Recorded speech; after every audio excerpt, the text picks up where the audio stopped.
because I didn't have my my camera here the other day, I missed doing these planting holes.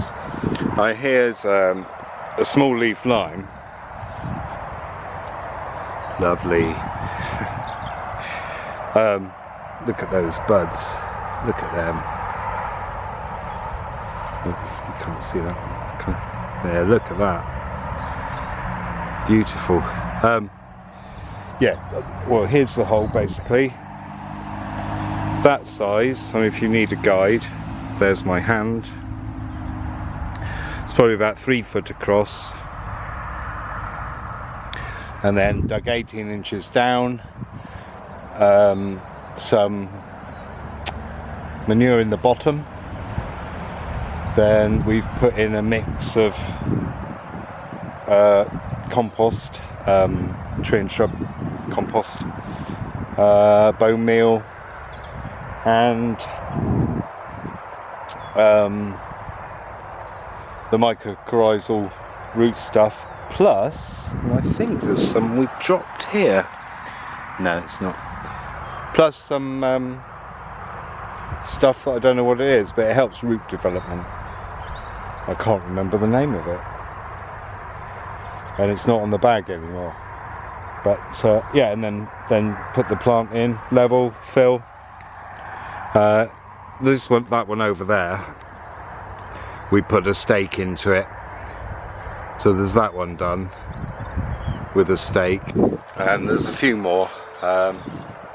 There's that one there that I'm looking at, and then just behind it and to the right there's 2 trees just behind it. It's the one on the right I'm going to do the bases. I'm cutting round a bases. Oh, and that one there in the middle of the shot, and also one just behind the one with the freight cage around it, down at the bottom, right at the bottom, but I'll show you. Oh, plus there's that little one that you probably couldn't see. Plus there's that one there, which is a Paratia, otherwise known as a Persian ironwood, because its wood is so hard. Yeah, and then the other thing, if I take you over here, the other thing I did want to show is basically putting on tree ties. Now this one's got 2 things in the middle for some reason, but anyway. So yeah, you have the clip there, then through the spacer, round the tree, back through the spacer, and round the other side, through the clip, and tie it. Through the clip is easier said than done sometimes, but that's how it's done. Then you pull it tight. We often, because it's so difficult to put a stake in straight with one person, we usually have 2 people do it, and it is difficult to put it in straight, because I mean, you're supposed to put however long the stake is, it goes into the ground 1/3 of its length. So if you've got a 6 foot stake, 2 foot will be in the ground, so it'll be 4 foot high. But very often, you know, at a certain depth, possibly 12 to 18 inches, you hit rock or very hard soil, and all you've got to do is hit a stone and it will do that. So what we do is we actually put a nail in to stop the tie moving. It's quite unfortunate, and also sometimes the roots are so spread out all around the tree that there is a likelihood you can damage roots putting a stake in, but you just got to do what you can do. And another one, oh, we've taken it off. You can put a leaning stake in. There's a few methods of staking, but I don't find any of them to be that good. They've all got their negative side. Yeah, so that's basically it. So we did all those holes on Friday, and now we cut square holes to start with, and now I'm going around just taking the turf off round on the top and putting various bits of wire around, stop deer, rabbits and other vermin.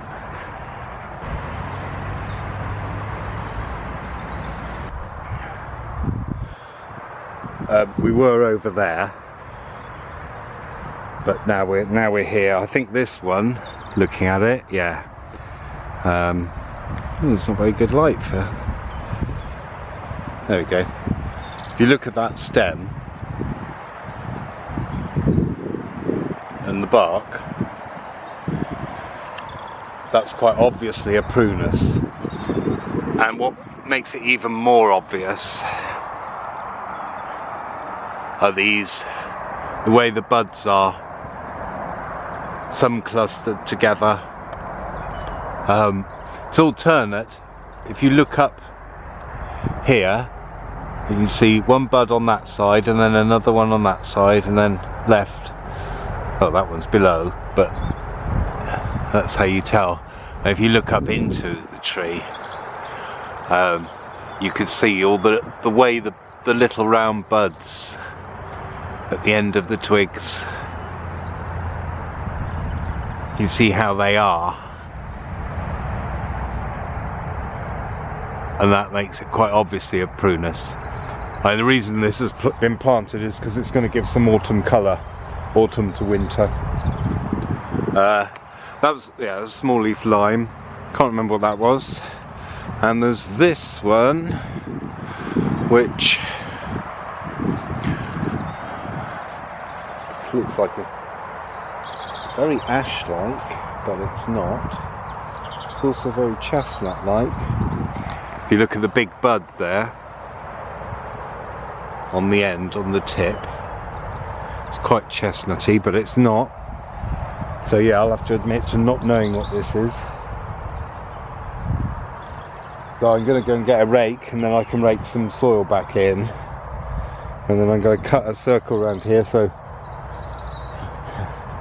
I'm 4/7 of the way.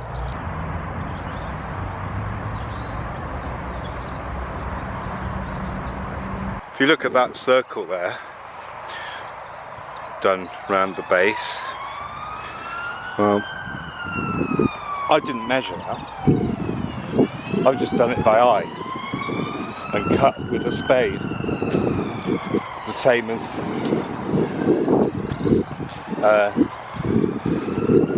this one.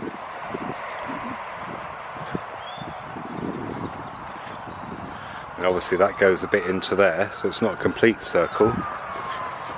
But you know, all of them I've cut by eye, using the centre of the tree. Don't be fooled by it comes out to there. Don't be fooled by the wire. I haven't done this one yet, and this is the last one I've just done. Okay, if I was going to be pedantic, I'd say yes, a little flat round there, but I'm not going to worry because that'll soon grow in.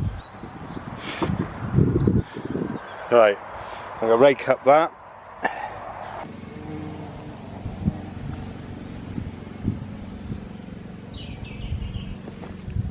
Okay, that's all of them done. Here you go. This one I'm quite proud of, actually. It's probably my most perfect circle. But this does also differ in that what we've done here, this is a lime hating plant, or ericaceous. So what we've done, and I can't even remember what it is. Is it a magnolia? It might be. No. Unsure what it is. So basically what we did is that whole circle within this outer wire, we dug down to a depth of probably 16-18 inches actually, maybe further, took the soil away and then put loads of ericaceous compost in with a bit of soil.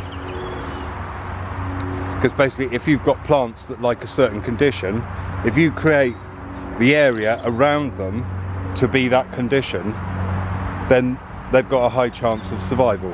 Obviously if you look after them and do the right things to them. I've also counted, and I think there's, unless I've missed one, there's 36 trees in this field.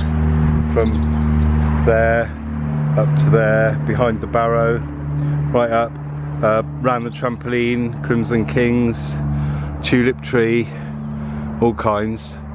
I've planted 36 trees in this field, and then if you look just by that corner there and along further towards the poplars, but along towards them, there's a hedge that we planted a number of years ago. It hasn't done very well, but the ground it was planted in was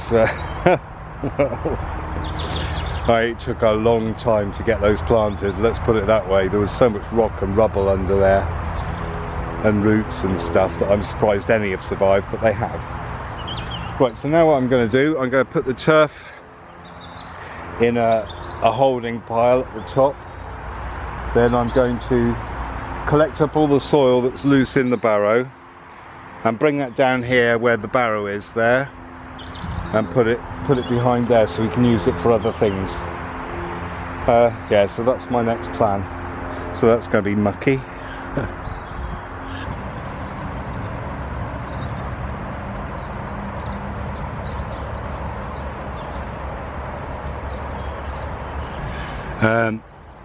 Davidii involutata, or handkerchief tree. That's what this one is. And what I've been doing since they were planted, we should have done it before, but we didn't have the tubes. We've put in some irrigation tubes, one either side, that go down about a foot, and so we can put water in to the roots